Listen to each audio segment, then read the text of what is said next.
Makanya ulama dulu ngelatih kita itu pertama Allah itu siapa? Zat sing wajibil wujud. Itu satu filosofi yang luar biasa. Nah, kemudian setelah itu ada setan-setan kecil yang nganggur, yang iseng. Nah itu nggak usah kamu perhatikan. Tinggal delok TV, ngopi, terus tinggal nyate kelata. Enggak saya tamak, pingsan deh. Syukur-syukur stres deh. Dugaan saya setan saya gue pingsan, kurang gizi. Karena memang setelah itu setan goda gini. Lalu sebelum Allah jangan-jangan ada wujud yang lain. Jangan. Lalu Allah sendiri awal mulanya gimana? Kata Nabi, jika ada pertanyaan seperti itu kamu harus berhenti. Tinggal delok TV atau tinggal delok dangdutan. Ya kalau kepeksa ora apa-apa, kelasem ae. Saya ada menghalalkan tapi kan sudah kamu lakukan. Karena itu lebih baik ketimbang pertanyaan filsafat. Banyak orang yang dulu sholat ketika sekolah filsafat tidak sholat. Alasannya sampai menemukan jati diri itu Tuhan. Dan itu bahaya sekali karena Nabi berkali-kali bilang kamu jangan mikir tentang Allah pasti rusak. Orang kok mungkin rusak dari Nabi pasti rusak. Nah cara menghentikan gimana? Karena setan ini makhluk, akal-akalannya gampang. Tadi tak warai, saya sebagai ulama atau sebagai manusia atau sebagai orang awam atau sebagai siapa saja kadang ada pertanyaan seperti itu. Tak tinggal angling darmo, kan pusing setan. Ini kan ngenteni. Weh, ngenteni bar lo angling darmo. Bariku aku lesu mangan mie. Bar mangan mie waret turu. Kan dia ngenteni terus mau bikin was-was lagi. Ternyata saya sibuk kan enggak bisa masuk dia. Bangun tidur aku selali pertanyaan tadi. Dinteni. Nah, dia masuk lagi aku sibuk ngajak anak jalan-jalan. Jadi saya kalau jalan-jalan di pasar itu wis enteni tan santai wae. Itu memang resep dari Rasulullah. Jangan sampai orang terjebak filsafat yang sampai menanyakan eksistensi Tuhan. Dan dia tidak mau iman, tidak mau sholat, tidak mau puasa sampai menemukan Tuhan itu siapa. Itu jelas minas syaitonir rajim, itu perilaku setan. Jadi di antara mukjizat Quran itu kamalul bayinah. Kalau memberi penjelasan itu sempurna. Sehingga ulama mengatakan imanul muqallid, imannya orang-orang yang asal ikut kiai, asal ikut guru, asal ikut buku, itu mukhtalaf alaih. Bahkan saya sendiri cenderung mengatakan iman itu tidak diterima. Karena manusia dibekali akal, inginnya Allah itu dengan akal itu dia punya kepermanenan iman, punya kepermanenan iman, dan dengan itu dia imannya mujma' alaih, mesti diterima oleh Allah Subhanahu wa taala karena bin nadzari shahih, dengan logika yang benar. Dan logika yang benar itu gampang sekali. Beberapa ulama tentu tahu sekali, bukan sekedar tahu sekali karena itu diajarkan Allah dan Rasul. Misalnya begini, kata Allah, saya kalau baca ayat-ayat ini itu sering nangis karena Allah yang Tuhan itu sebenarnya tidak butuh kita. Seorang lagi, Allah yang Tuhan itu tidak butuh kita, juga tidak butuh iman kita. Tapi Allah ingin hambanya itu berakal ya, karena agama itu liqaumi yaqilun, sehingga berpikirnya benar. Misalnya gini kata Allah, enggak apa-apa kamu menuhankan selain saya itu tidak apa-apa kata Allah. Enggak apa-apa Yesus kamu katakan Tuhan, enggak apa-apa kamu katakan batu Tuhan, enggak apa-apa. Tapi tolong prosedur atau persyaratan menjadi Tuhan itu kamu lengkapi, yaitu punya prestasi menciptakan langit dan bumi. Kalau tidak semua surun semen kata Allah, sementing urun. Ya. Jadi sebetulnya itu kan rasional. Misalnya nggak apa-apa kamu merasa jadi presiden atau gubernur atau jadi wali atau jadi apa, yang penting prosedurnya penuh. Itu kayak apa Allah baiknya pada kita. Sehingga saya berkali-kali, makanya menurut saya orang alim itu wajib memaklumatkan kalau dirinya alim, supaya jelas aturan mainnya. Yang dilarang Allah itu kan memaklumatkan alim, kemudian ingin hadun nafsi, ingin salami template, dicucuk, dihormati, itu kriminal. Itu orang alim gendeng, udah gendeng sekali. Karena khasnya orang alim itu tentu cari ridhonya Allah, bukan ridhol khalqi, bukan ridhonya makhluk. Makhluk itu la syai', ada siapa-siapa. Dan kita harus baku seperti itu. Kenapa kalau orang alim enggak memaklumatkan kealimannya itu dikatakan salah? Karena fungsi orang alim adalah membawa bayinat, membawa ayat-ayat Allah, bukan kepentingan pribadi. Makanya Rasulullah nanti duka ngendikan idza zuharatil fitanu wal bid'u falyudhiril alim ilmahu wa illa fa'alaihi la'natullah wal malaikati wan nasi ajmain. Jika zaman akhir banyak bid'ah, banyak kebodohan, maka orang alim wajib menampakkan kealimannya. Jika tidak, maka dia mal'un, dilaknati langit dan bumi. Karena sebetulnya logika tentang Tuhan itu gampang sekali. Saya ulang lagi ya. Saya punya sekian contoh betapa tauhid itu mudah. Jadi kalau ada orang bilang ikhlas itu angel, Gus, ya dia sendiri goblok karena nggak tahu logika apa. Ikhlas itu justru gampang. Misalnya kamu ngamal demi manusia itu umurnya hanya berapa coba? Kan pasti mati. Lalu kalau dia mati tidak berkutik, bagaimana Anda bersandar sama seseorang yang mati dan tidak berkutik? Sama-sama bersandar sama zat sing al-hayyul qayyum, sama zat yang abadi. Kamu latih terus akal kamu. Misalnya saya punya jamaah banyak, mereka itu kan nggak jelas surganya. Kok harap-harap syafaate piye? Soalnya jamaah aku pun rokok kabeh. Kan nggak mungkin nyafaati saya. Atau mereka mlebu swarga kabeh wis do sibuk kelon mbek widadari. Mungkin ya ndak ngurusi saya. Jadi dua kemungkinan itu sama-sama ndak ngurusi saya. Mlebu neraka ya rasanya fati kan mlebu swarga. Do sibuk napa? Ngeloni widadari karena trauma di bocah elek melarat macam-macam. Sehingga kiainya saja wis ora takok Gus Pak nang ndi wis ora takok. Wis ribet dhewe no. Nah, tentu saya juga sibuk sowan pangeran sudah itu makom saya sudah sibuk sowan pangeran. Kowe pesta seks sing kula sowan pangeran. Baik swargane ayate pokoke inna ansa'na napa insa'a faja'alnahunna abkara bar kelon dadi perawan neh berarti keloni repot. Kula insyaallah melok daftar sing fa amma in kana minal muqarrabin farohu warihan. Jadi surganya muqarrabin itu enggak ada sifatnya. Di situ enggak dibakas bidadari makan-makan enggak, tapi farohu warihan. Satu surga yang sifatnya rohani karena enggak bisa disifati. Tapi saya daftar di situ ya hanya beberapa jam baru juga bungkon. Sawangane kok karo rasane wong ayu juga keberatan. Ya tapi saya tentu punya dua kelas, punya kartu premium dan ekonomi. Saya ndak tertarik lah daftar yang premium dok nanti repot apa. Saya itu sering nangis kalau baca ayat seperti ini. Bagaimana Allah yang Tuhan kemudian ndak butuh apa-apa, tapi Allah saking baiknya itu membuat tatanan logika kita. Saya ndak akan bosan-bosan sampai sowan Allah.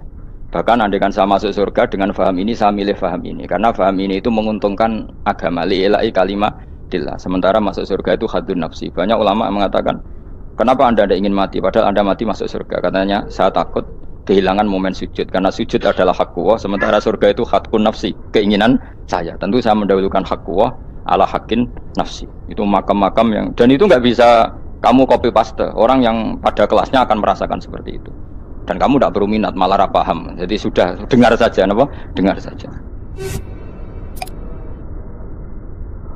Begini misalnya, saya berkali-kali bilang, kenapa ulama dulu? Saya ini kan di sarang juga ngajar tauhid dulu, saya ngajar kubrul yakiniyat di beberapa madrasah, termasuk di Sidogiri saya juga ngajar tauhid. Di sini saya ngajar tafsir, tapi yang saya titikkan juga tauhid. Begini, saya hidup di dunia ini, terutama saya memang ingin menerangkan tauhid, sebagaimana Allah menerangkan. Begini ya. Jubair bin Mut'im, saya tidak bosan-bosan cerita ini. Jubair bin Mut'im itu termasuk Dahiyatul Arab, cerdas-cerdasnya orang Arab. Dia ditunjuk sebagai negosiator untuk membebaskan Asra Badrin, tawanan perang Badar yang kalah dan ditawan Rasulullah dan para sahabat. Kemudian harus ditebus dengan uang. Oke, disepakati terus. Singkat cerita, Jubair bin Mut'im itu datang ke Madinah. Dulu karena tidak ada hotel, tidak ada penginapan, ya memang nginapnya orang musyrik itu di masjid.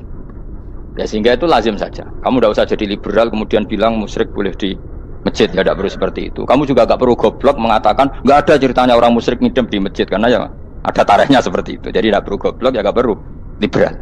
Paham ya? Kalau kamu bilang wah nangono wong musyrik oleh ngidam di masjid, kamu liberal. Padahal konteksnya dulu memang nggak ada hotel. Tapi kalau bilang nggak sama sekali juga goblok, karena sejarahnya pernah ada. Milih ndi, goblok apa liberal? Apa milih jelas? Nggak milih aja, ngaco aja. 01 apa 02 apa 00. Milih mana? Goblok, liberal, nggak milih. Nah, ketika Jubair bin Mut'im itu datang, delalah Nabi itu sholat maghrib ngimami. Nabi baca surat Wattur wa kitabim mastur fi rabbim mansur wal baitil ma'mur. Kemudian di pertengahan surat At-Tur itu kan ada ayat yang menurut saya itu sangat bagus. Sehingga di kamar saya, di rumah saya itu tak figur ayat itu. Bahwa kita harus dilatih berpikir. Kata Allah memulai argumentasinya. Am khuliqu min ghairi syai'in. Apakah kejadian alam raya ini seisinya tentu diciptakan tanpa sebab? Misalnya begini, alam raya ini kata orang nihilisme atau komunis atau orang-orang paham nihilisme, itu kan dimulai dari ketiadaan. Logika ini kan goblok sekali. Berarti kalau alam ini kadung wujud, kamu kan tahu kan langit bumi sekarang kan wujud. Ya, langit bumi sekarang kan jelas wujud. Berarti logikanya adalah al-adamu yakhluqu makhlukon, sesuatu yang enggak ada menciptakan sesuatu yang itu kan aneh. Di mana-mana al-adam ketiadaan itu tidak mungkin yakhluqu syai'an atau yu'athiru syai'an. Di mana-mana ketiadaan itu tidak mungkin mengefeki sesuatu yang ada. Wong kamu sebut tidak ada itu berarti tidak mungkin bisa berbuat apa kan namanya tidak ada. Sekarang alam raya ini dimulai dari ketiadaan, terus kamu simpulkan sesuatu yang enggak ada menciptakan yang ada. Itu gendeng apa enggak? Oh, gendeng sarap itu. Orang usah dipatahin wong gendeng, sebarno yang mau mati dewe. Jadi makanya Quran menanyakan mereka, am khuliqu min ghairi syai'in. Apa alam yang kadung wujud ini kemudian disebabkan oleh sesuatu yang tidak ada? Lalu kalau sesuatu yang ada pasti diwujudkan oleh yang ada. Nah, karena yang ada ini pencipta harus berstatus super. Nah, super ini oleh ulama disebut wajibil wujud. Maka Allah bersifat super, wujud yang paling prima, yang kausa prima. Karena pencipta tentu kelasnya harus di atas yang diciptakan. Makanya disebut ulama dulu nyebut Allah itu apa? Wajibil wujud. Karena pencipta tentu lebih dahulu, maka harus disifati awal atau qadim, apa? Awal atau qadim. Kayak apa Allah mendidik kita? Am khuliqu min ghairi syai'in. Terus Allah bilang gini, ya enggak apa-apa, yang menciptakan enggak saya, enggak apa-apa kata Allah. Tapi amhumul khaliqun, kamu saja yang menciptakan, enggak apa-apa. Tapi syaratnya kalian juga harus merasa pernah ikut menciptakan langit bumi. Am khalaqus samawati wal ardh. Jadi, enggak apa-apa kamu merasa Tuhan, enggak apa-apa. Yang penting kamu merasa ikut nembok langit, ikut ngecor apa? Langit. Ya pokoknya ikut bikin.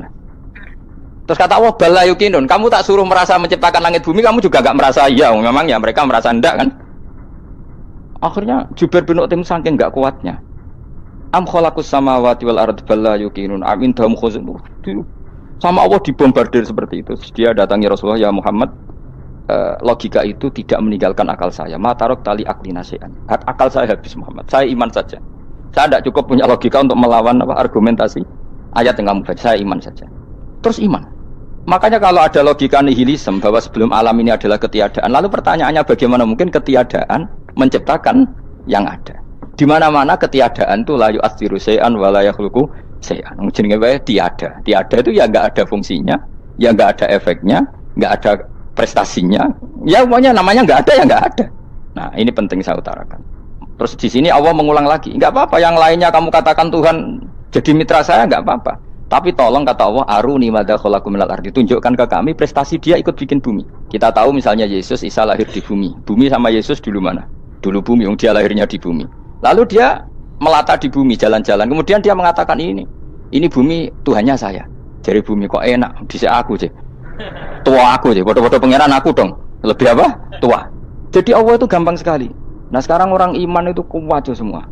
Makanya ndak wali-wali. Imane mbek Allah taklid, njaluke aneh-aneh, njuk bojo ayu, sugih, jabatan.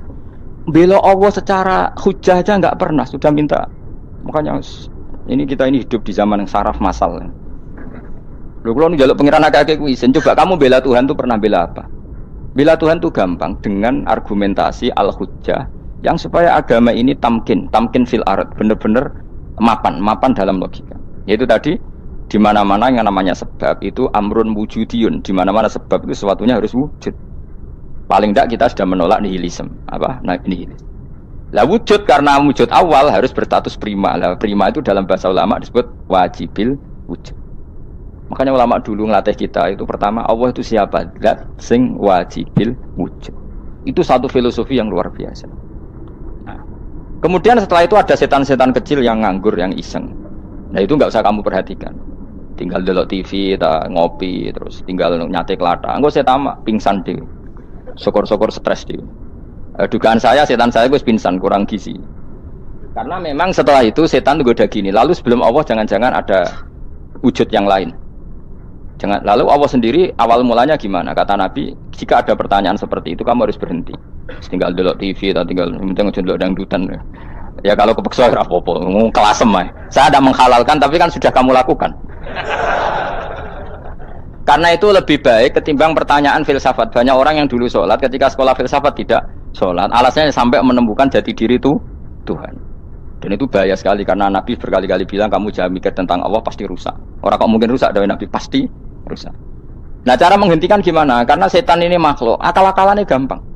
Tadi tak warai, saya sebagai ulama atau sebagai manusia atau sebagai orang awam atau sebagai siapa saja kadang ada pertanyaan seperti itu. Tak tinggal anggeling dharma, kan pusing setan. Ini kan ngenteni. Weh, ngenteni bar lo anggeling dharma. Bariku aku lesu mangan mie. Bar mangan mie waret turu. Kan dia ngenteni terus. Mau bikin was-was lagi. Ternyata saya sibuk kan enggak bisa masuk deh. Bangun tidur aku selali pertanyaan tadi. Dinteni. Nah, dia masuk lagi aku sibuk ngajak anak jalan-jalan. Jadi saya kalau jalan-jalan di pasar itu wis enteni tan santai wae. Itu memang resep dari Rasulullah. Jangan sampai orang terjebak filsafat yang sampai menanyakan eksistensi Tuhan. Dan dia tidak mau iman, tidak mau sholat, tidak mau puasa sampai menemukan Tuhan itu siapa. Itu jelas minas syaitonir rajim, itu perilaku setan. Makanya Rasulullah setiap ditanya sahabat gitu itu Nabi guyu-guyu. Dan guyunya Nabi itu kata Nabi, baguslah kalau kamu takut Tuhan kalah kata Nabi. Nabi gojok gitu. Maka ada ulama yang punya seni berargumentasi yaitu Imam Ghazali. Jika setan tanya kamu, lalu sebelum Allah jangan-jangan ada wujud yang sebelum Allah. Kata Imam Ghazali, ya itu saja yang Tuhan. Yang Allah ini enggak jadi Tuhan. Ya berarti wujud sebelum Allah itu yang benar-benar Allah. Kalau kamu bayangkan lagi, jangan-jangan sebelum itu ada wujud lagi. Ya itu saja yang benar-benar Allah. Sehingga tetap Allah itu menang terus. Paham ya? Yang jelas jangan sampai didahului Adam. Karena kalau didahului Adam lebih ngeri lagi. Karena sesuatu yang enggak ada menciptakan yang ada itu lebih buruk lagi menurut akal. Menurut apa akal? Nah, daripada kamu nggak salim Imam Ghazali, tinggal saja ndelok tadi ndelok sinetron. Itu yang lucu aja. Tidak sing lucu-lucu. Ndelok apa mencari Tuhan. Pokoknya sing aneh-aneh, sing goblok-goblok, sing lucu-lucu, sing perane wong apa? Lha saya sering diprotes saya. Gus Salim jenengan kok sering ndelok sinetron sing ana dialog wong goblok-goblok. Wong goblok ku menarik cara kula. Apa ya? Cara pandang itu di luar dugaan saya karena kula berkali-kali lho kalah wong goblok. Jadi makanya ini tak cerita nih beberapa kali yang jari Gus Wak cerdas berkali-kali kalah wong goblok. Ada seorang santri itu ingin dibelikan bapaknya itu sepeda motor. Bapaknya wong desa, senengane ngrumat sapi wedhus. Lah menurut saya ya orang tuanya itu mampu lah, sangat mampu untuk beli itu. Pak mbok ditukokno mawon wong sepeda motor. Kata bapaknya, "Anakku nu jok mondok tak goblok, Gus. Wong njaluk kok sepeda motor, njaluk mobil ora ya goblok. Lah kok goblok, Pak? Jenenge donya iku Gus, sing lahirno donya kok sapi iku ndek anak, wedhus ndek anak jenenge donya. Di mana-mana jenenge donya sing lahirno donya. Iki donya kok mangan donya. Mergo motor iku kan tuku bensin, mobil. Iku cara dekne iku goblok Gus. Batin berarti kabeh kiai goblok perkarane tuku donya sing ngentekno donya. Cara dekne donya iku sing lahirno donya. Batin kok pinter iki batin. Untungnya saya ini ulama ya, ahli tafsir ya malu. Saya kalah itu ya malu. Tapi saya sebagai orang objektif fair, itu teori benar apa? Jadi donya iku ya sing lahirno donya. Donya kok mangan donya iku goblok. Untungnya dia dengan saya itu jaraknya 5 kilo 7 kilo karena 7 kilo. Lala dia diterkon sepeda motor, tapi tetap mau kalah. Pak, nanti jalan kaki saja. Karena kalau pakai motor ini kegoblokan kata saya. Terus mendingan nih, loh Gus mau kalah tadi.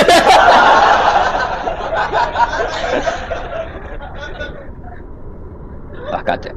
Singkat cerita dia bersikeras, nggak mau beliin sepeda motor anaknya karena di mana-mana dunia itu sing lahir no dunia, nggak boleh dunia kok mangan. Ini satu kegoblokan yang agak ilmiah tadi.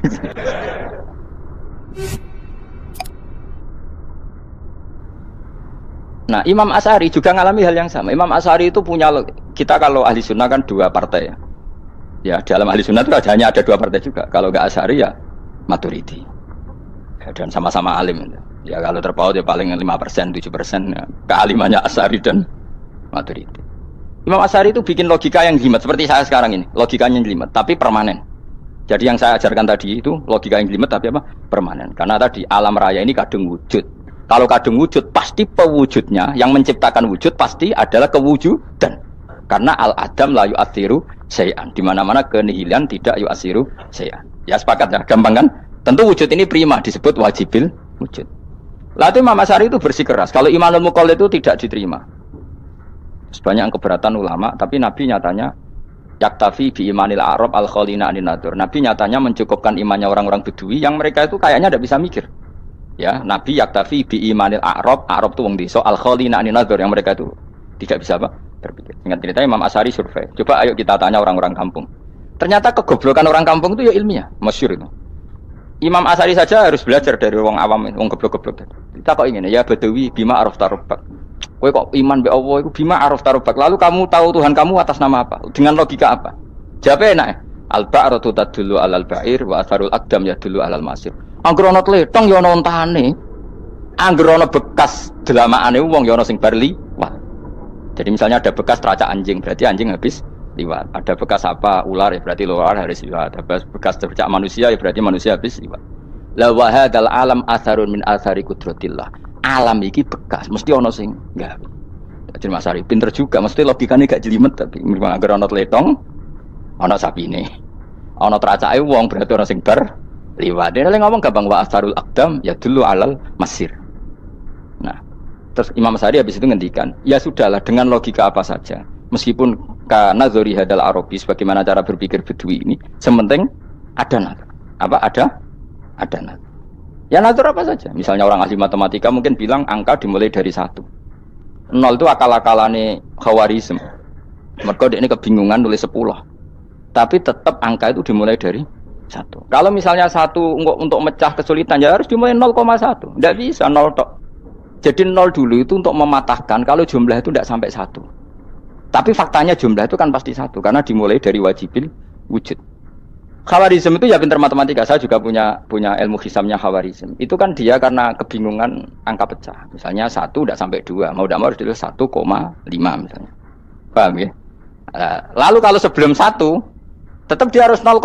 Lalu hakikat 0,5 itu kan bagian dari wujud apa bagian dari Adam? Tetap bagian dari wujud. Jadi 0,5 itu kan khayal kuliah. Tak warai ya. Mungkin saya ada ahli matematika ala wong kampus, tapi saya tahu Kang, ala Islam itu lebih gampang. Misalnya gini. Sesuatu itu kadang kamu putuskan itu satuannya 1. Tentu ketika separuh kamu katakan baru separuh. Tapi sebetulnya ketika satuan itu kamu katakan 10, yang separuh itu sudah 5. Itu kan terserah sing bagi, napa? Terserah sing bagi. Ya iya dong, misalnya 1 juta, 5-nya artinya apa coba? 500 ribu kan.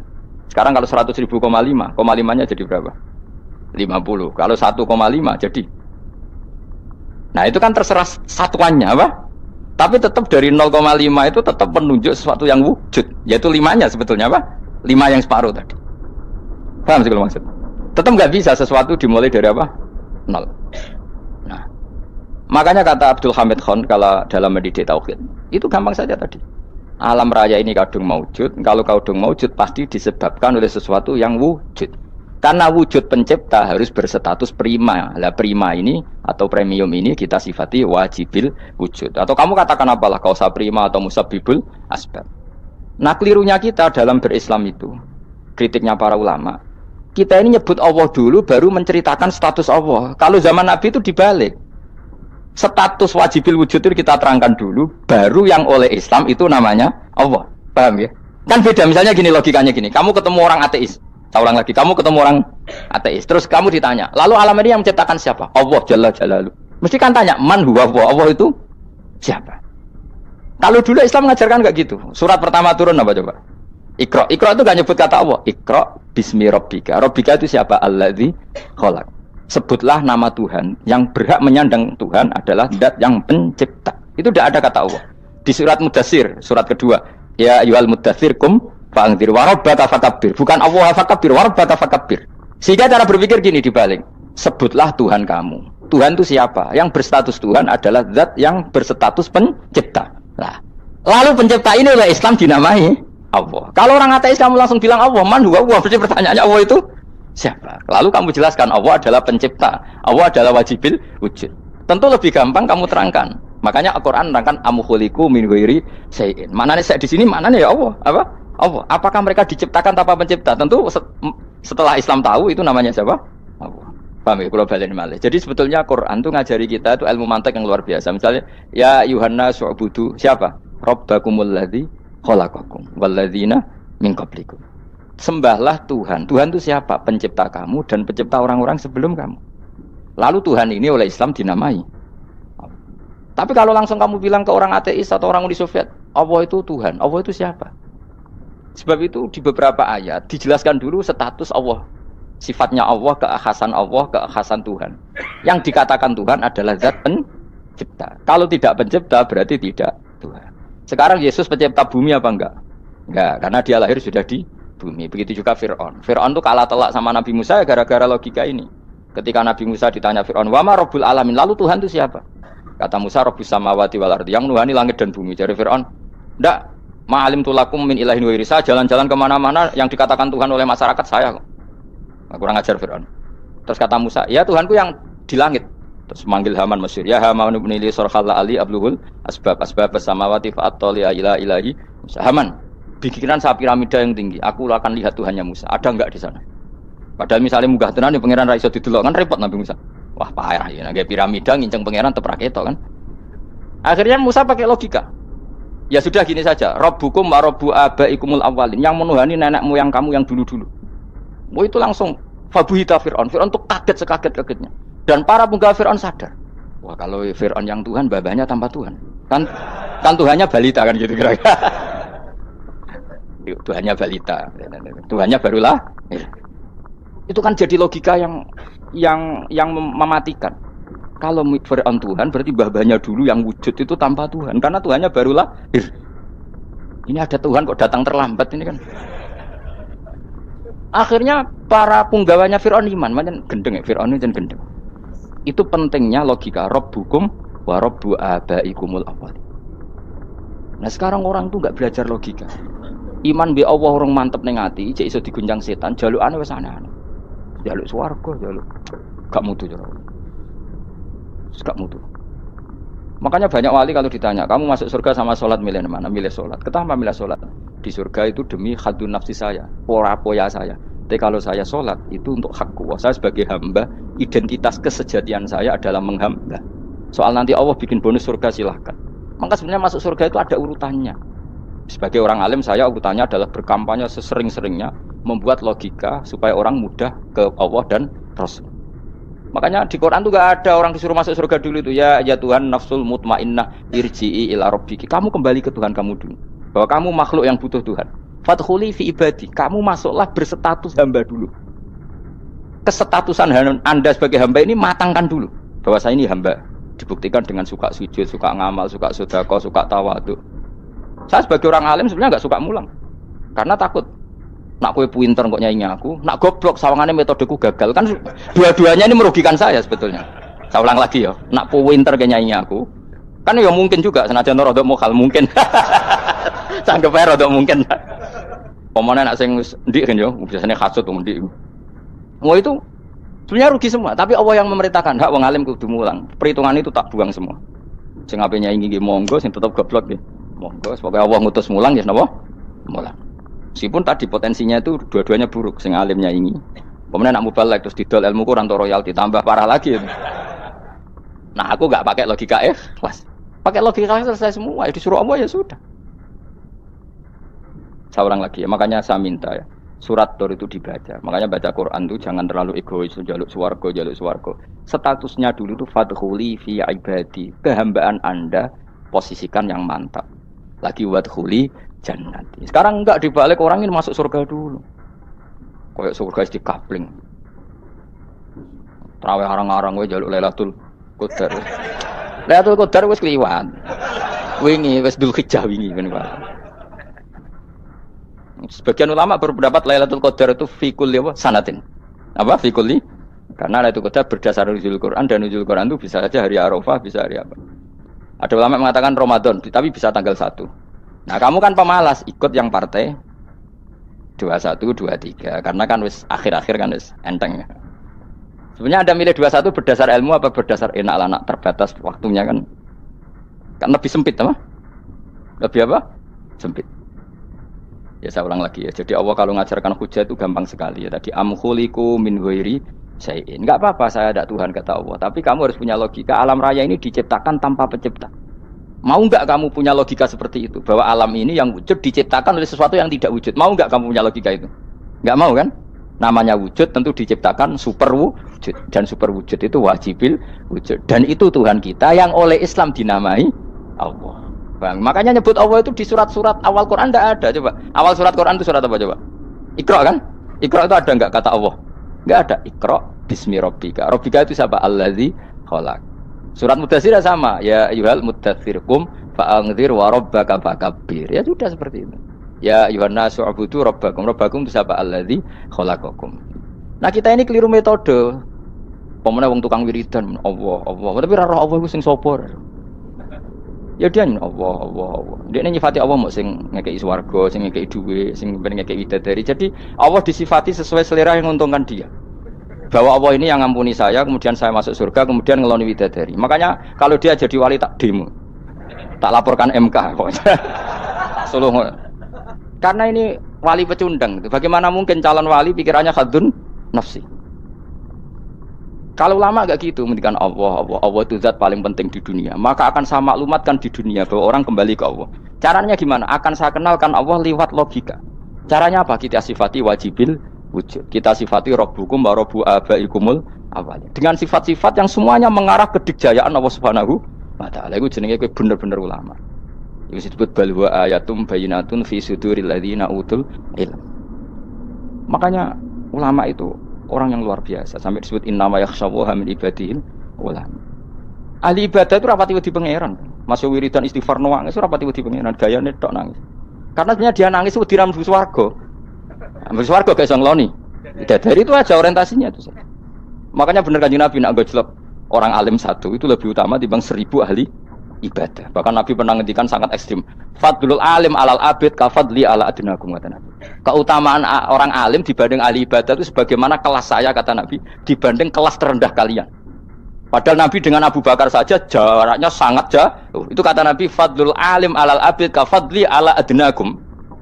Keutamaan orang alim dibanding orang abid sebagaimana keutamaan saya dibanding sahabat paling rendah. Karena tadi abid itu ada oportunisnya. Tapi kamu jangan benci abid loh. Karena kamu ya orang alim, orang abid. Saya saja yang kritik. Saya yang tanggung jawab di depan Allah. Orang abid itu kadang kan wiridan nganti nangis. Pikirannya apa coba? Wis rasakno mungkin apa wiridan pikiran aja. Di sepuro dosane. Terus apa kan? Mlebu swarga. Terus apa kene swarga? Aku takok. Jadi aku takok ayo sing ape mlebu swarga apa kegiatan? Rencana pertama ya, Om. Terus gak usah munafik biasa wae. Mau inna ansa'na apa? Insya ayat kalau orang jujur apa jujur. Bandingan kalau orang alim. Orang alim itu ketika nyebut Allah itu iri ya Allah. Kenapa di dunia ini ada makhluk lain yang menandingi engkau? Saya tidak ridho. Kenapa di dunia ini ada syarik orang yang dimitrakan seperti engkau? Maka orang-orang alim ini ingin memaklumatkan bahwa la syarika lak labbaika wa huma labbaik la syarika lak innal hamda wan ni'mata laka wal mulka la syarika lak. Sehingga para nabi itu memaklumatkan itu. Engkau saja yang Tuhan ya Allah. Semua nikmat dari engkau, semua kepemilikan ini milik engkau. La syarika lak labbaik. Dimaklumatkan ke dunia.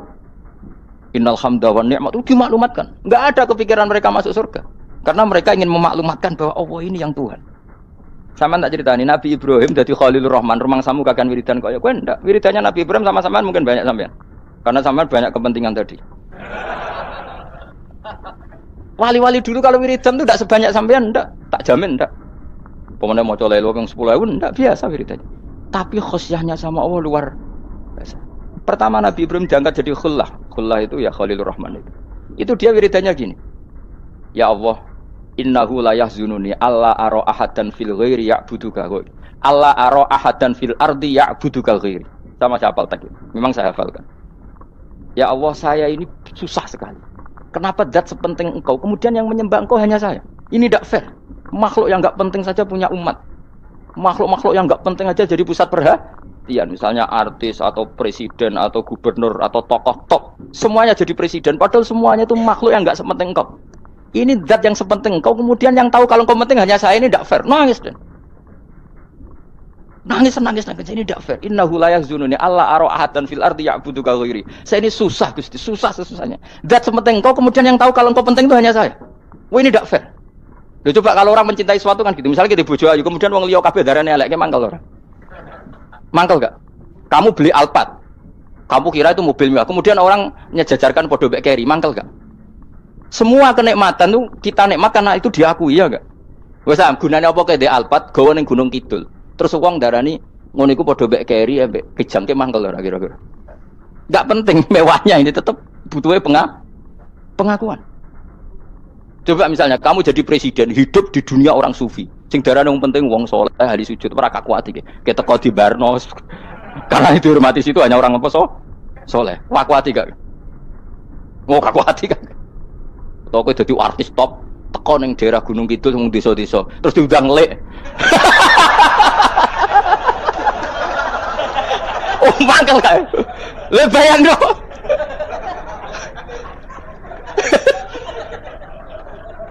Oh, kamu menteri top, menteri BUMN, barang dolan itu iso diundang lek. Mados walang lek ngono. Oh, mangkel. Karena orang keren itu butuh pengakuan apa? Wes kayak misalnya di bojo ayu terus wong liya kabeh darane elek mangkel gak?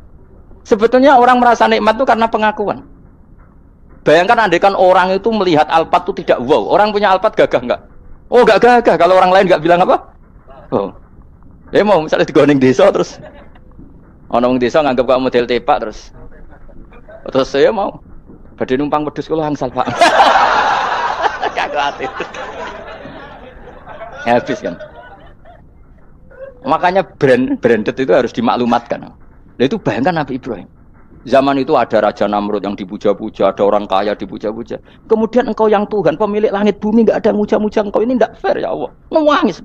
Ora kok kowe eling pangeran sak jam swarga Gusti. Dasar gak bakat wali. Loh, saya itu pernah kangen Nabi Ibrahim itu sampai nangis dan itu saya tidak berdoa. Semua yang terkait Nabi Ibrahim itu saya baca, mulai surat Quran, tafsir tentang Ibrahim. Dan sampai saya di Kudiro di Tadbir Allah pernah ziarah ke makamnya Nabi Ibrahim. Itu saya hampir nggak pernah doa. Saya isek. Ya karena tadi, ketika Nabi Ibrahim nangis-nangis gitu, ya Allah ini tidak fair. Engkau zat terpenting di alam raya ini, kemudian nggak ada yang menuhankan engkau, nggak ada yang merhatikan sama ini, tidak fair. Susah sekali karena yang tahu engkau Tuhan itu saya tok. Masyhur itu sama Allah. Karena Ibrahim nangis-nangis itu terus sama Allah diterbangkan ke langit. Itu disebut wakadzalika nuri Ibrahim malakutas sama. Di langit ada jutaan malaikat sujud, jutaan malaikat rukuk, jutaan malaikat baca tasbih. Nabi Ibrahim oke Gusti kalau gini ya benar, ini baru benar kata-kata. Makanya terus Allah dengan keangkuhannya, karena Allah punya sifat angkuh dan itu sah walahul kibriya. Kan sifat angkuh baik untuk Allah tapi tidak baik untuk makhluknya, dan Allah dengan sifatnya walahul kibriya. Kata Allah, kalau nasihati para nabinya, kamu tidak usah susah. Jika di bumi jarang orang nyembah saya. Innalladzina 'inda rabbika yusabbihuna lahu bil-laili wan nahar wa hum la yasamun. Kamu tenang saja. Orang yang di sana di langit-langit itu maksudnya para malaikat itu bertasbih siang dan malam. Wa hum la yasamun, dan mereka tidak berhenti-henti, tidak bosan-bosannya bertasbih. Jadi nabi itu baru terhibur kalau yang diidolakan itu keren. Itu nabi, itu wali kutub, itu wali. Kamu enggak. Nyebut Allah itu sebenarnya kamu kan nggak ingin kan bangun malam ingat Allah berhubung utamu akeh terus Allah mbok libatno mbok nyaur kan sebenarnya itu kamu ingin jadi bupati sebenarnya kamu nggak kangen Allah kamu ingin jadi bupati terus Allah mbok jak koalisi kan gitu terus malam-malam Allah ya Allah ini hambamu ya Allah minta ini. Sebenarnya kamu kangen Allah apa kangen keinginan kamu terlalu menyindir banyak orang ya maksudnya ini cerita saja. Ya sudah ini kayaknya kok banyak yang tersindir tapi ini kan ngaji, yang ngaji itu harus naik kelas. Ya sudah tidak usah diteruskin kok banyak yang tersinggung ya sudah tidak usah diterusin. Walau akhidu mau mengalap sapa Allah anasa yang manusa bima kan perkara kasabuka nglakoni sapa anas. Minal ma'asi sing pira-pira maksiat. Mataro. Mongko ora ninggal sapa wa taala dzuriya ing atase ndhuwure artayil ardi min dabatin saking kewan apa wae.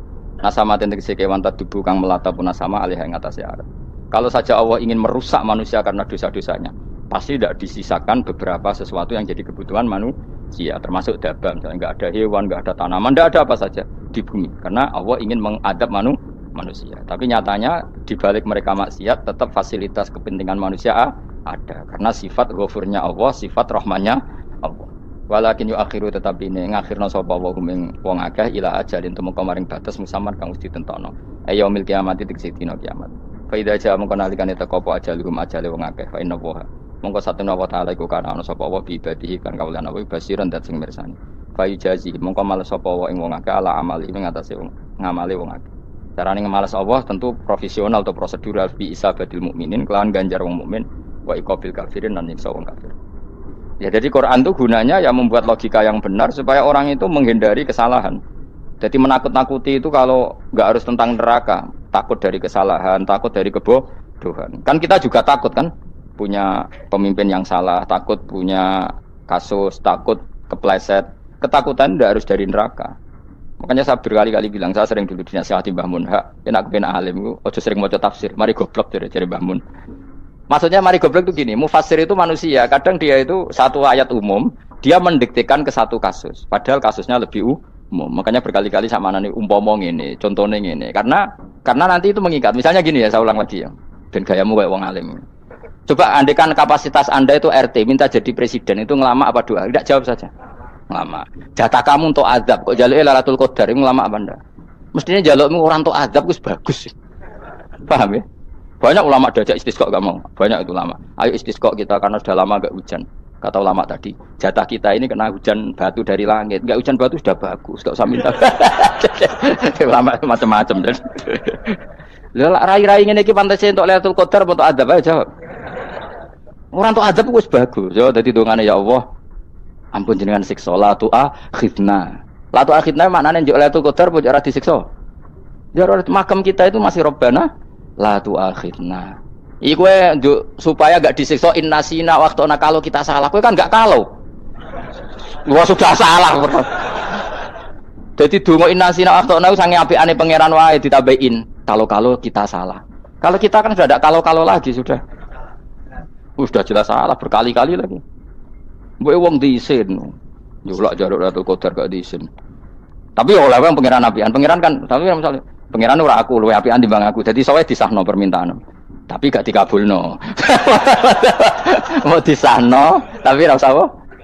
Disahno iku iman jalin jan wong goblok piye meneh, kowe macam-macam. Makanya doa paling fair itu ya Rabbana dzalamna anfusana wa lam taghfir lana wa tarhamna lanakunanna. Makom kita itu di sepuro pangeran. Sing bener donga wong traweh-traweh lho ning Tuban ning Jogja wis bener apa innaka afuwun karim tuhibbul afwa fa'fu anna. Ora ana guru-guru kita donga ya Allah anilna lailatul qadar ya Allah ka ora sarahku kiai kita ora ana ngajarno ngono ya Allah innaka afuwun karim tuhibbul afwa fa'fu anna. Jenengan kandat sing kathah nyepurane lan seneng nyepuro impun jenengan sepuro. Iku wis bagus sudah. Bagus. Lailatul qadar gresuk ndelok srengenge. Terus delok angin. Angin daerah Gunung Kidul banter terus ana-ana. Boy wong tahu diri, maksud kula nggih tetep minta Lailatul Qadar tapi tahu diri. Misalnya suwe bar sedekah, poso bar salat 1000 rakaat terus utang sing sahur sampai togo-togo sing mbok dolimi jaluki sepuro.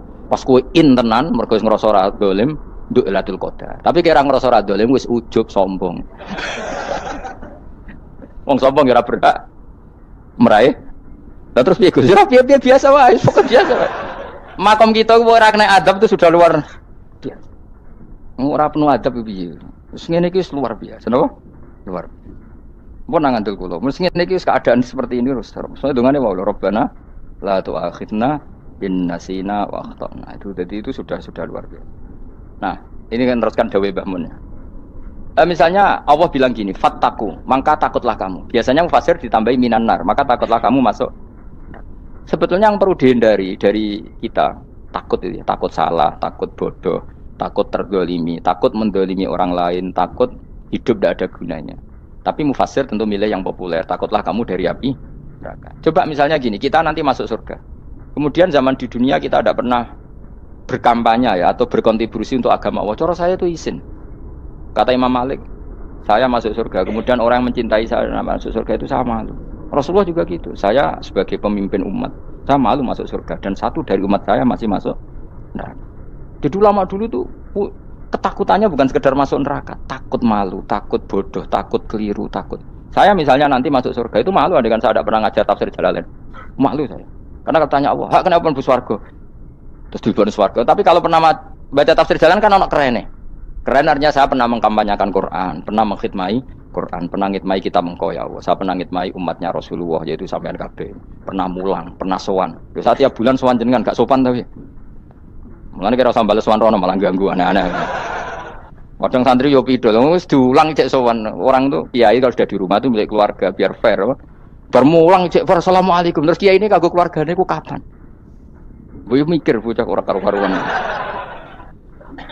Jadi seneng ya di ilmoni, napa seneng ya di ilmoni. Saya ulang lagi ya. Nah, kata yang ditafsir itu sering tidak mengikat. Makanya kata Mbah Mun, baca tafsir itu dikurangi. Maksudnya dikurangi itu bukan apa-apa. Maksudnya tadi kalimat yang ditafsir itu tidak mengikat. Yang mengikat itu yang kalimat di Quran. Nah, kalimat Quran itu umum, napa? Misalnya gini, Allah kalau gini, ikdilu, kamu harus berbuat adil. Lalu adil itu misalnya mufasir menafsir, adil itu menyamakan di antara dua orang konflik. Misalnya di MK 01 dan 02 dianggap sama, itu namanya adil. Itu kan dawai mufasir. Atau misalnya gini, Allah bilang gini ke saya, hak kan ada di kiai sing adil. Terus adil ditafsiri orang, adil itu menyamakan sesama murid, haknya sama. Nah, tapi bisa saja adil itu di luar itu semua. Misalnya gini, ternyata adil menurut Allah gini, adil maknanya seimbang, apa? Adil itu maknanya apa? Seimbang. Lalu keseimbangan seorang hamba adalah dia ingat Allah lebih banyak. Karena ini bandul yang benar-benar nyata. Allah itu nikmatnya nyata. Sehingga ketika saya sebagai orang alim ingat saya alim itu karena Allah, dikasih ilmu Allah, dikasih cerdas Allah, dikasih semuanya dari Allah. Sehingga saya itu tidak merasa kumuluhur pada kalian karena semua ini dari Allah. Kemudian Allah sendiri yang memerintahkan, ya, kamu harus mengajar. Maka saya ada harap-harap salam template sampeyan, penghormatan sampeyan, apresiasi sampeyan karena saya hubungannya hanya dengan Allah Subhanahu wa Ta'ala. Itu namanya adil, meletakkan sesuatu proporsional. Itu juga adil namanya. Makanya seseorang itu enggak bisa dikatakan abid selagi belum tahu kalau ibadahnya minallah. Jadi misalnya ke ibadah tok. Ternyata kamu yakin itu ibadah kamu, amal kamu itu belum abid. Abid hakikat adalah alhamdulillah alladzi hadana li hada wa ma kunna linahtadiya laula anda tahu. Ketika kita sujud yakin ya Allah alhamdulillah jenengan menakdir saya sujud. Saya sholat alhamdulillah engkau menakdir saya sholat. Sehingga minallah dulu pikiran itu semua kebesaran kebenaran ini minallah dulu. Baru setelah minallah kita yakin billah. Setelah billah juga yakin ilau. Wah. Misalnya gini ilallah itu. Setelah saya ngajar tafsir Jalalain kepentingan saya satu. Hamba-hambanya Allah menjadi tambah mencintai Allah. Tidak mencintai saya, enggak penting sampean mencintai saya. Makanya Imam Syafi'i tiap ngajar bilang begini.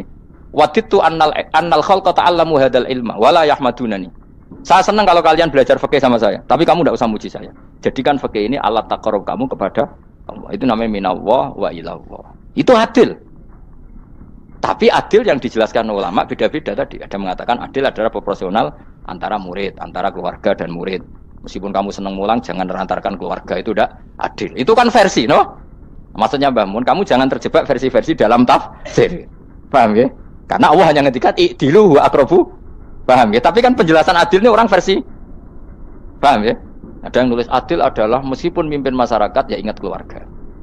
Karena sing tukang wayo nafsirin adil adalah karena laki tidak cukup istri satu, maka ayo kan yo repot nanti. Tapi kalau kadung istrinya 3 atau 4, adil adalah harinya sama meskipun janda dan perawan. Dari sing lanang gak adil adalah proporsional. Sing wis suwi dikumpuli dikurangi. Yang baru ya mungkin kabeh enggak kalau nuruti. Mungkin enggak. Ya, tapi itu kan versi, napa? Maka kata Mbak Mun itu memang saya itu merasakan, saya sebagai mufasir merasakan memang saya kan sering baca Jalalain beda dengan tafsir Munir, nanti beda dengan tafsir Qurtubi. Saya beri contoh misalnya. Dan kamu pasti salah jawab ini. Kalau kamu benar berarti ya alim tenan. Wa idza darabtum fil ardi falaysa 'alaikum junahun an taqsuru binas shalah. Orang kalau pergi itu boleh enggak ngosor salat? Enggak, jawab saja. Boleh kan? Ngosor salat itu apa? Misalnya salat asar 4 jadi berapa? 2. Kalau isya jadi 2. Kalau subuh? Enggak, sudah maju lah. Maghrib? Enggak, kan yang bisa dikosor hanya berapa? Yang rubaiyah, yang apa? Berarti kamu yakin antak suruh minas sholat artinya 4 jadi 2, yakin? Tidak, jawab saja. Yakin. Nah itu termasuk orang pinter ya. Berarti ilmu lagi sak trip. Ya. Sebetulnya kata Imam Qurtubi enggak. Ayat itu kan hanya bilang gini, kalau kamu bepergian maka kamu boleh menyendak sholat. Qasru itu memotong. Dari aturan yang dulu 4 menjadi 2. Sebetulnya tidak hanya itu tok. Aturan tidak boleh membawa najis menjadi boleh. Aturan harus tumak ninah menjadi tidak harus tumak ninah. Misalnya kamu sholat dalam keadaan perang, wajib tumak ninah apa boleh sambil lari-lari? Boleh sambil lari-lari. Boleh gak ketika perang kamu sholat sambil menghadap tidak ke kiblat? Boleh. Makanya antak suruh minas sholat maknanya apa? Jika kamu pergi, maka dalam konteks itu kan perang ya. Ayat itu memang konteksnya perang. In khiftum ayyaftinakumul ladzina kafar. Jika kamu dalam keadaan perang, maka boleh memangkas apa yang pernah wajib dalam aturan sholat. Paham ya? 4 menjadi 2. Keharusan menghadap kiblat menjadi tidak wajib. Membawa najis sholat sah enggak? Enggak kan? Tapi kalau dalam perang, kemudian pedang kamu ada najisnya, boleh dibawa enggak? Boleh. Jadi maknanya taksuru a'ammu min ayakuna qasra sholat wa a'ammu min ayakuna wajibati sholat yang sekarang enggak wajib. Semua itu namanya juga meringkas kewajiban. Berarti nak mana nih? Jika kamu dalam keadaan perang, maka boleh memangkas sesuatu yang dulu wajib menjadi tidak wajib, yang dulu haram menjadi boleh. Tapi mufassir mencontohkan qasrus salat hanya 4 menjadi 2. Dong ya. Oh ya, nek alim ngono tenan wis dokter tafsir san. Engko tak iku sudah dhewe. Tapi ora perlu orang lain ngakui. Jadi itu contoh kecil. Jadi mufassir karena kebetulan dia tahunya hanya qasrus salat itu 4 jadi 2, dia itu. Padahal di tafsir lain diterangkan qasru itu artinya menyingkat atau mencendak atau memangkas. Dulu wajibnya sholat itu nggak boleh bawa sesuatu yang najis. Tapi kalau sholat dalam keadaan perang dan pedang kamu ada darahnya, boleh nggak dibawa? Boleh. Bahkan Allah menyuruh dibawa. Dan boleh nggak madhep kiblat. Fa in khiftum farijalan auruk banataki fa idza amintum fadhkurullaha kama 'allamakum. Ketika keadaan aman baru sholat sesuai standar. Nah berarti kan ada qasrus sholat, ada pemangkasan aturan sholat. Kayak misalnya begini. Dalam keadaan normal, boleh nggak kamu motong pohon pisangnya tetangga tanpa izin? Nggak boleh kan? Tapi misalnya ada banjir bandang, kemudian kamu bisa selamat kalau motong itu. Wajib izin apa malah haram izin?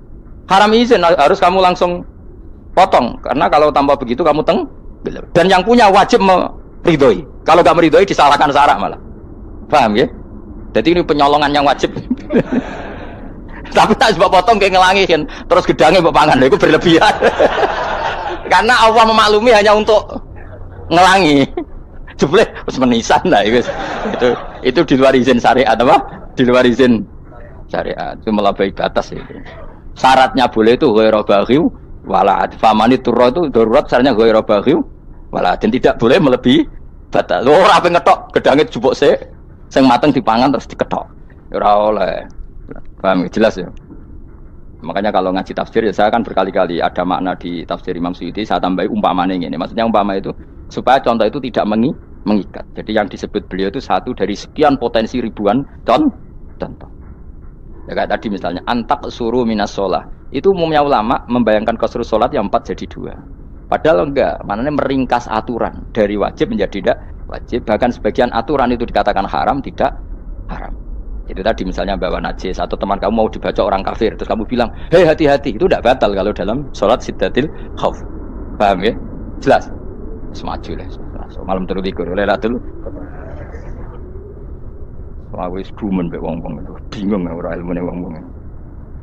Ma unzira abahum alam yung daru tegese ora den kei wedi sapa ngake fi zamanil fatrah ing dalam zaman fatrah. Ya sama seperti ini. Orang tidak mendapat ingdar itu fi zamanil fatrah, zaman enggak ada rasul.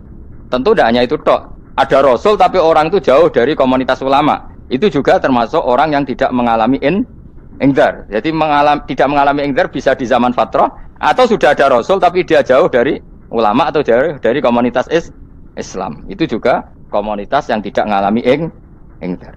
Pahu mengkote wong akail kaum iku khafidun lali kabehane imane sing iman parustilan bener. Ya contoh paling gampang itu nak dawuh yai mesti bener itu loh. Kalau kamu ngaji tafsir Jalalain ya yuhan nasu budu rabbakum. An-nasu biasanya tafsirkan kufaru Mekah, napa? Padahal di situ nas semua manusia apa kafir Mekah? Semua manusia. Cuma konteks dulu karena Nabi orang Mekah dan zaman itu yang diberi peringatan orang Mekah, Imam Suyuti bilang kufaru Mekah. Lah seperti itu kufaru Mekah mengikat apa enggak? Enggak kan? Enggak, karena yang dituruni Quran yo kafatal linnas. Tapi ya yuhan nasu di Jalalain sering ditulis apa? Kufaru Mekah. Nah, seperti itu tidak mengikat. Itu contoh saja apa? Contoh saja dalam konteks zaman itu. Paham ya? Jadi banyak, makanya tafsir itu agak ngikat. Ya tapi yang ngomong gitu harus orang alim. Kalau kamu yang ngomong malah kacau. Kemudian ngomong sombong. Maksudnya kan manusia, saya juga manusia. Ngapain saya harus ikut? Ya sarap itu. Iku ora wis sombong sarap, no? Wis sombong sarap. Lakot hakko teman-teman fahum, lakot hakko teman-teman nyata pal kaulu apa titah ayo wajibat wajib mana nyata al aksarihim ing atase akeh-akeh wangke bil adab. Lakot hakko teman-teman dadi nyata pal kaulu apa titah anane azab ayo wajibat wajib apa adab al aksarihim bil adab fahum mongko te wong akeh la yuminu ora iman sapa akeh il aksaru tegese te akeh wong ora iman zaman iku maksudnya ya maksudnya zaman iku tapi jengben nggih mboten ngerti tapi yang mungkin batu Isa itu semua orang iman tapi ya banyak yang setelah iman itu tidak bermanfaat lagi karena wis napa matahari terbit dari napa barat khina la yanfa'u nafsan imanuha lam takun amanat min qabl inna sa'atam ing sunu jana ing sun fi anaqihim ing dalem gulu-gulune wong akeh tak gawe aghlalan ing blenggu bi ayu doma gambar bi antu doma gambar sento dewi kumpulno ilaha maring anak apa lai di tangan di anal gala karon sak meneh wil iku yajma'u iso ngumpulno wil al yada ing tangan kal unuk maring geger maring napa gulu-guri lho jenenge unuk wong Arab nak darani kene ku unuk nak darani kene ku nakher. Ya cari wong Arab, ya kene iki unuk, kene iki nakher. Lah gulu niku ngeten, tangan ditakok teng napa? Napa?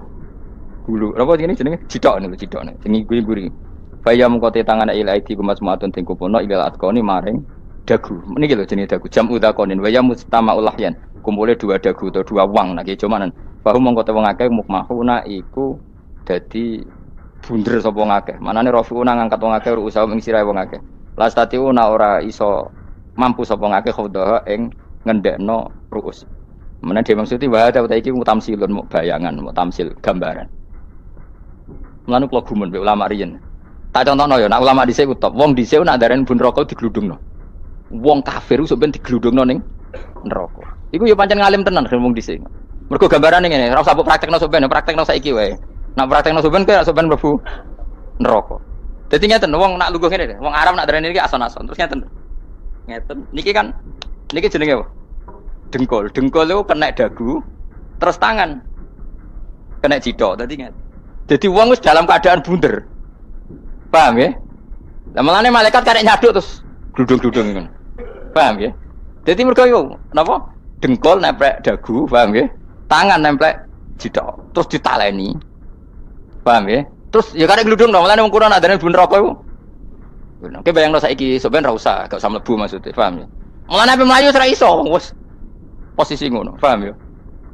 Sampeyan ora usah delok, maksudnya praktekno saiki. Orang delok lho. Lah dawuh Imam Suyuti wal muradu te kang den kersakno iku annahum sak temne wong akeh la anu nek ora tunduk sapa ngakeh li imani maring iman. Wala faduna nek ora tunduk sapa ngakeh ora ndilukno ru'usau ing sira wong akeh lalu krana iman. Iki tapi jawab Imam Suyuti. Tentu tidak semua ulama sependapat. Jadi cara Imam Suyuti semua yang dikatakan Quran ini muktamsil. Artinya mereka tidak tunduk, maknanya tidak menerima iman. Ya, tapi itu cara Imam Suyuti. Ulama lain yang mengatakan tidak. Memang orang kafir ketika masuk neraka dalam keadaan seperti itu dan digeludung. Ya tidak apa-apa, sama-sama benar. Ya sama-sama benar karena ya Quran itu milik bareng, milik bersama. Jadi apa ya? Kan banyak kalimat kayak tadi mengkosor sholat, meringkas sholat. 4 jadi 2 yang meringkas, paham ya? Dari aturan ketat menjadi agak longgar juga meringkas. Jadi semuanya namanya memotong apa? Memotong dari 4 menjadi 2 ya memotong, paham ya? Dari aturan wajib menjadi tidak wajib juga memotong. Nah, itu kan sama-sama benar. Lihat nanti konteksnya. Wajah analan gawe sapa ingsun mimpeni aitim saking ngarepe wong akeh sadan ing tutup. Wa min khalfihim saking gurine wong akeh sadan ing tutup. Fathi sin sadan wa dhammiha lan dhamai sin sudan fil maudhi'in ing panggonan loro. Faksena mongko ngekeki gelap ingsun ing wong akeh, fa mongko te wong akeh lha sirun ra ningali sapa wong akeh.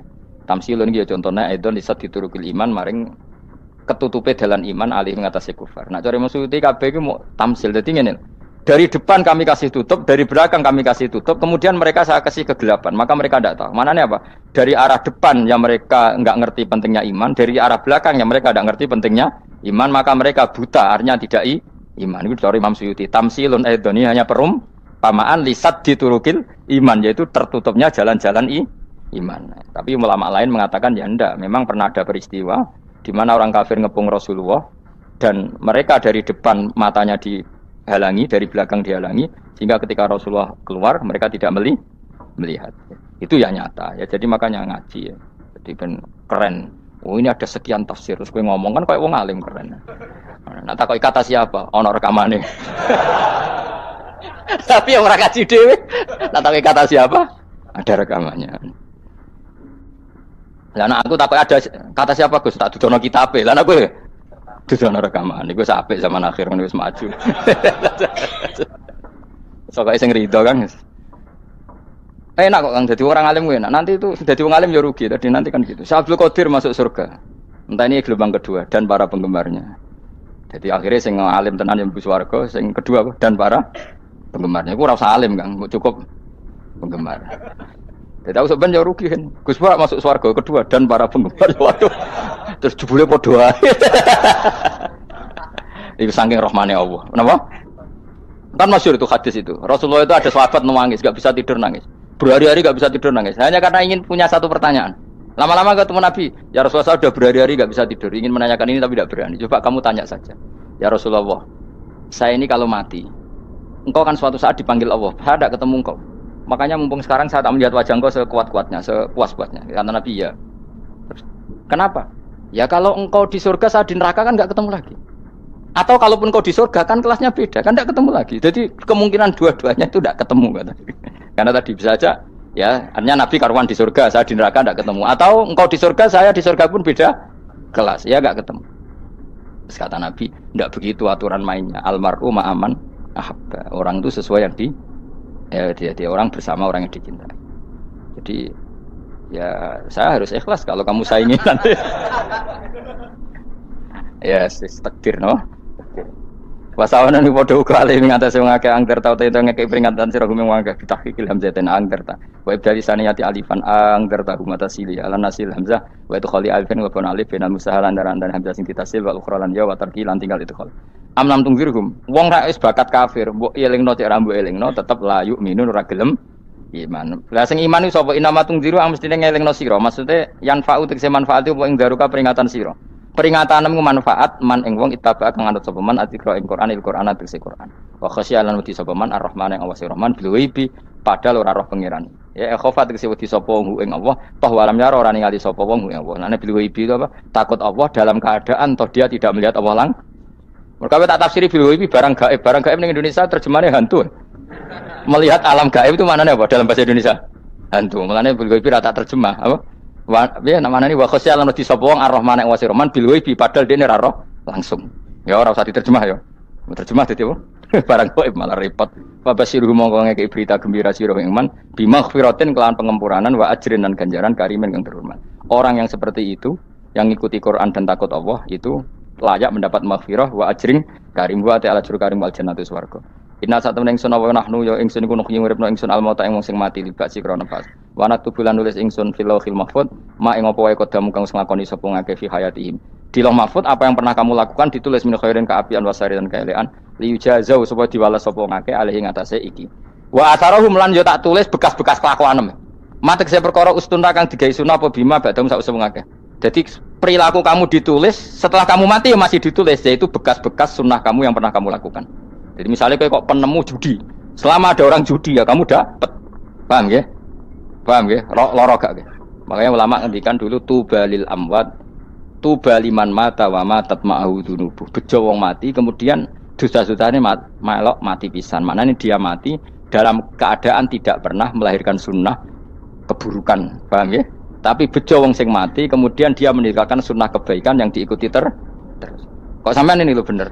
Gak paham jalannya lah, nggo jalan ngatur ngaji. Sehingga sebenarnya anak gak paham lah ya gowo. Lho kok nggo jalan cung dhisik bapak ra paham lah ya gowo. Itu sudah bagus. Apa? Bagus. Berarti pokoknya anut anak ya anut. Wah, pokoknya keren, pokoknya keren sampean keren. Jadi nanti sampean anakmu tuku jalan takoki, Pak, kok tuku jalan dhisik bapakku ning lemari iki ono jalan. Lah tapi dhisik bapak paham yo ora ya paham bodoh. Wes stop, no? Stop.